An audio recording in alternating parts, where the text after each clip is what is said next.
কথা বলতে বলতে আরেকটা কথাটাও মনে পড়লো যে গাউসে পাক হযরত আব্দুল কাদের জিলানীকে গাউসে পাক বললে পরে অন্যায় ভাবছেন, গাউসে আজম বললে অন্যায় ভাবছেন। বলে কেন? বড় সাহায্যকারী তো আল্লাহ, বড় দাতা তো আল্লাহ, বড় আপনার কি বলে সাহায্যকারী আমার আল্লাহ। অতএব গাউস পাককে বড় সাহায্যকারী বলা যাবে না। এই প্রশ্ন আমাদের মধ্যে এসেছে না আসেনি? বড় পীরকে গাউসে পাক বলা যাবে না? বড় পীর বলা, বড় পীর তো বলছে বলতে বলতে বলছে গাউস পাক গাউসে আজম বলা যাবে না, বড় সাহায্যকারী বলা যাবে না। ভাই বলুন তো সত্যবাদী সবচাইতে কে, আল্লাহ নাকি আপনি? আল্লাহ তো নাকি? আচ্ছা নবী নাকি সাহাবী? নবী।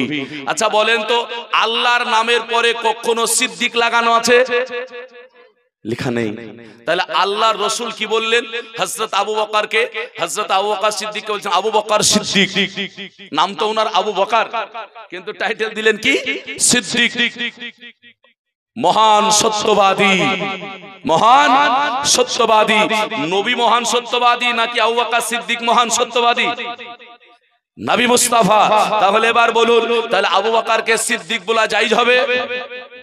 যদি আমার আব্দুল কাদের জিলানীকে গাউসে আজম বলাতে, বড় সাহায্যকারী বলাতে হারাম, নাজায়েজ, বেদাত, শিরক হয়ে যায়, তাহলে আবু বকর সিদ্দিকের জন্য কি হবে?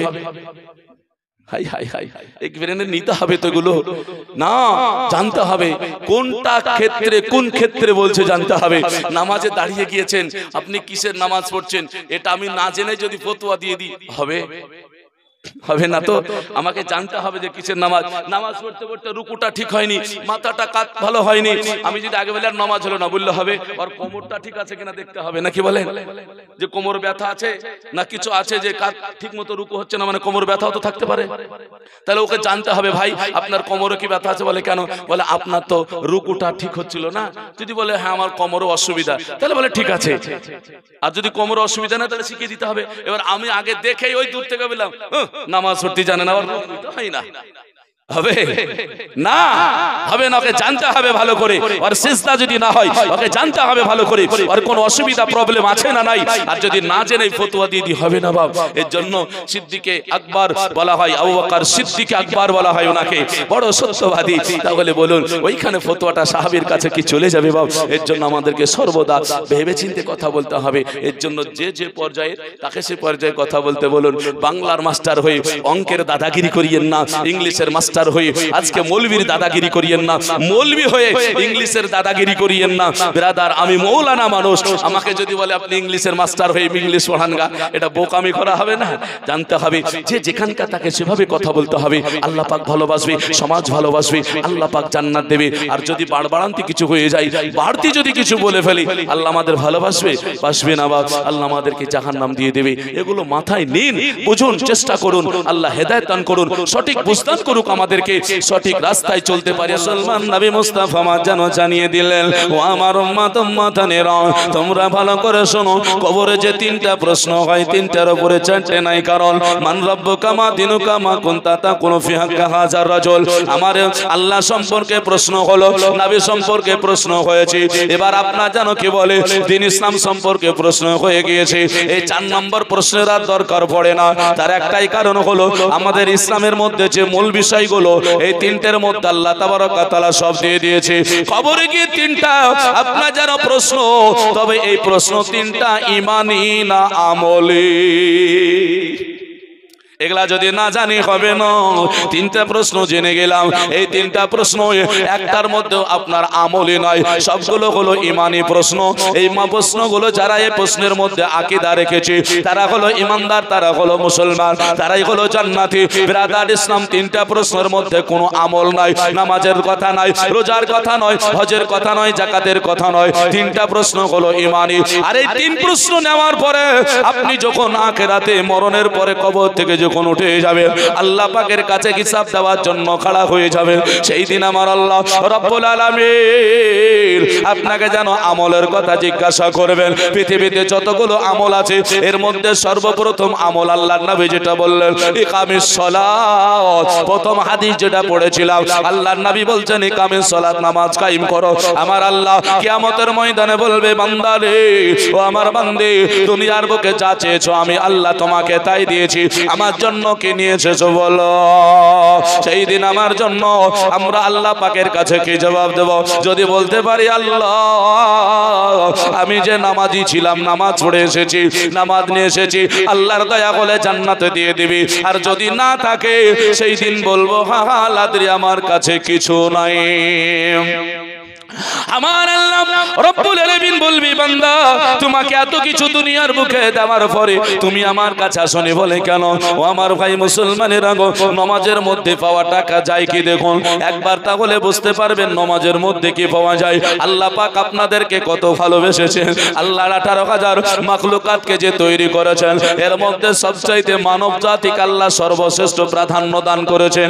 আল্লাহ বলছে মানুষ রে আমি 18,000 মাখলুকাতকে তৈরি করলাম, তার মধ্যে সবচাইতে তোমাদেরকে গুরুত্ব দিলাম, তোমাদেরকে প্রাধান্য দিলাম, তোমরা একবারও ভাবলে না।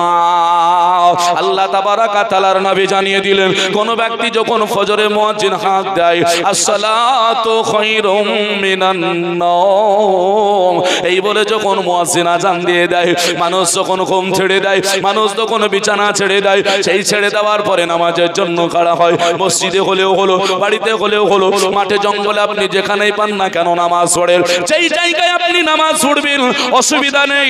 আল্লাহর নবী বললেন নামাজের স্থান যদি তুমি ছেড়ে দাও, নামাজ সমাপ্ত করে স্থান পরিবর্তন করে নিলে, আমার রাসূলুল্লাহ বললেন আল আজহাম মিন নূর, আল্লাহ তাবারকা তাআলা তোমার জন্য চেহারাটাকে সুন্দর করবে, কোনো ক্ষত বিক্ষত হতে দিবে না। শুধু তাই নয়, তোমার জন্য সকাল থেকে নিয়ে মাগরিব যতক্ষণ আযান না হবে সারাটা দিন একটা ফেরেশতা তোমার সিকিউরিটি গার্ড বানায়া দিবে। ফজরে যারা নামাজ পড়ে গো তাদের জন্য সিকিউরিটি গার্ড আল্লাহ পাকের ফেরেশতা রয়েছে বাবা, চিন্তা করিয়েন না। এর জন্য নবী বলছেন নামাজে সব পাওয়া যায়, তুমি নামাজে যেটা চাইবে আল্লাহর কাছে তুমি পেয়ে যাবে, চলে যাও। ফজরের নামাজ পড়লে যেমন আল্লাহ পাক আমাকে সিকিউরিটি গার্ড দিয়ে দিল, চলুন আপনি জোহরের জন্য আল্লাহর নবী আমার বললেন ও আমার উম্মত উম্মাতানেরা, আল্লাহর বান্দারা ফজরের নামাজ পড়ে রুজি রোজগারের জন্য চলে গিয়েছো, কারণ আল্লাহ কোরআন পাকের মধ্যে বলে দিয়েছে ইদা কুদিয়াতিস সালাত ফান্তাশিরু ফিল আরদ, আল্লাহ বলে হে আমার বান্দারা যখন তোমাদের নামাজ সমাপ্ত হয়ে যাবে তোমরা রুজি রোজগারের জন্য জমিনের দিকে ছড়িয়ে যাও। আল্লাহর বান্দা যখন জমিনের দিকে ছড়িয়ে যায়, যাওয়ার পরে যেই যেখানে তাকে মুয়াজ্জিন আবার আযান দেয় হাইয়া আলাস সালাত হাইয়া আলাল ফালাহ বলে আযান দিয়ে দেয়, আর আল্লাহর বান্দা বান্দি যখন আল্লাহু আকবার বলে নামাজে দাঁড়িয়ে যায়, আল্লাহ রাসূল বলছেন আর রিজকু বারাকাতিল্লাহ, ওই যোহরের নামাজ আদায় করার জন্য আমার আল্লাহ তার রুচিতে বরকত দান করে, জোরে বলে সুবহানাল্লাহ। এত বরকত দান করে তুমি জানো না, তুমি বুঝতে পারবে না। তার দায়িত্ব রাসূলুল্লাহ দিয়ে নিয়েছেন। বুখারী শরীফের একটা হাদিস আছে, আল্লাহর নবী বলছেন ইন্নামা আনা কাসিমুন ওয়াল্লাহু ইউতি, রাসূলুল্লাহ বললেন আল্লাহ পাক দেনেওয়ালা আর রাসূল আমি হলাম বন্টনকারী। জোরে বলি ভাই গো, ডাইরেক্ট আল্লাহর কাছে চাইছেন, চান অসুবিধা নাই, আমি তো মানা করি না, নিষেধ করছি না, তবে জেনে রাখুন সিস্টেমটা বজায় রাখুন। সিস্টেম যদি বজায় না থাকে হবে না, আল্লাহ পাক আপনাকে দেবে না। সিস্টেম বজায় রাখতে হবে, আল্লাহ যেভাবে চাইতে বলেছে সেইভাবে আপনাকে নিতে হবে। কিভাবে আল্লাহ নিতে বলেছেন? আল্লাহ বলছে আমি সব তোমার চাওয়াগুলো দিয়ে দেব। আচ্ছা এবার বলুন, এখানে একটা ক্লিয়ার বুঝিয়ে দিই, আজকের জলসাটা সম্পূর্ণ আলাদাভাবে বোঝানোর চেষ্টা করছি। বলুন আল্লাহ তাবারাকা তাআলার নবী বললেন এবং আমরাও বলি যে নামাজের মধ্যে সব আছে, আছে না নাই? এবার বলেন আল্লাহ দেনেওয়ালা, আল্লাহ দেনেওয়ালা, তো আল্লাহ পাকের নবী বললেন জোহরের নামাজ পড়লে রুজিতে বরকত হয়। আমি জোহরের নামাজ পড়লাম না, আল্লাহকে বলছি দেন দেন, হবে? হবে কি আপনারা বলুন? হবে? হবে না। কেন হবে না? বলে এই কারণে হবে না, জোহরের নামাজ আল্লাহ বরকত রেখেছেন। আমি জোহরের নামাজ না দায় না করে আল্লাহর কাছে চেয়েছি বাবা, তাহলে চাইনি তো আমি পীরের কাছে, মৌলবীর কাছে, আপনি মাজারে চাননি, চেয়েছেন কার কাছে? আল্লাহর কাছে চেয়েছি কিন্তু সিস্টেম তো আমার খারাপ হয়েছে। বলে কেন? আপনি নামাজ পড়েননি, আল্লাহর কাছে চেয়েছেন। তাহলে বোঝা গেল আপনি যে আল্লাহর কাছে চাইবেন আপনার মাধ্যম হলো নামাজ। এটা মাধ্যম হলো কিনা? তাহলে এটা একটা মাধ্যম। এবার পেটে অপারেশন করতে হবে। অ্যাপেন্ডিক্স হয়েছে মায়ের, মায়ের পেটে অ্যাপেন্ডিক্স। বাড়িতে কেটে বের করে দিলে হয় না? হবে না? কেন হবে না? 5 ওয়াক্ত নামাজ পড়েন, ভুল তো কিছু নেই, নামাজ কেটে বের করে দিলে হবে না। বলছেন কেন হবে না? মৌলভী সাহেব বলে কেন ডাক্তারের কাছে যেতে হবে, কেন মাস্টারের কাছে গেলে হবে না? মাস্টারের কাছে গেলে হবে না কেন? বাচ্চাদের শিক্ষিত কম নাকি? আরেকটা মাস্টারি পড়ে ডাক্তারি পড়েছে কিন্তু প্র্যাকটিক্যালে কিন্তু অপারেশন শিখেনি, ওর কাছে গেলে হবে না? এর কাছে হবে না? কেন হবে না? অন্যায় কোথায়? ও তো ডাক্তারি পড়েছে, প্র্যাকটিক্যাল লাগবে, হ্যাঁ না? এর জন্য কিছু কেটে ওরা পরীক্ষা করে। তাহলে বোঝা গেল শুধু ডাক্তার হলেই হবে না, কেটে বের করার সিস্টেমটাও জানতে হবে, কোথায় কাটতে হবে, কোনটা কাটতে হবে। যদি এই কাটার সিস্টেম না জানে তাহলে মাস্টারের কাছে গেলে মায়ের পেটের অপারেশন ভালো হবে না, অ্যাপেন্ডিক্স ভালো হবে না। যদি ডাক্তারের কাছে যান আর প্র্যাকটিক্যালে যিনি করেননি কোনোদিন অপারেশন, ওর কাছেও হবে না। তাহলে এই যে সিস্টেম আপনি এটাকে মেনে নিচ্ছেন, আর আল্লাহ পাক বলছে আরে আমি তো দেব, তা আমার কাছে চাইতে হলে তো সিস্টেম তোমাকে লাগবেই। মেয়ের বিয়ে দিলাম না, বাচ্চা হবে? পরপুরুষের ব্যবচারে করেনি, বাচ্চা হবে? চাইবে তো আল্লাহর কাছে নাকি? আল্লাহ দেবে না। আল্লাহ বলছে মাধ্যম লাগবে, পুরুষের বিয়ে, পুরুষের সাথে বিয়ে দাও, একটা পুরুষের স্পর্শ লাগবে, এটাকে আল্লাহ বলছে মাধ্যম। আর আপনাদের মধ্যে আমাদের মধ্যে কিছু আছে বলছে ওই এসব মানবো কেন, ডাইরেক্ট আল্লাহর কাছে যাবো, হবে না বাপ, এগুলো নিতে হবে। একই বন্ধু গো, একই স্কুলে একই কলেজে সব পড়াশোনা করেছে, কিন্তু মাস্টার আর ডাক্তারের কাছে গিয়ে আলাদা হয়ে যাচ্ছে।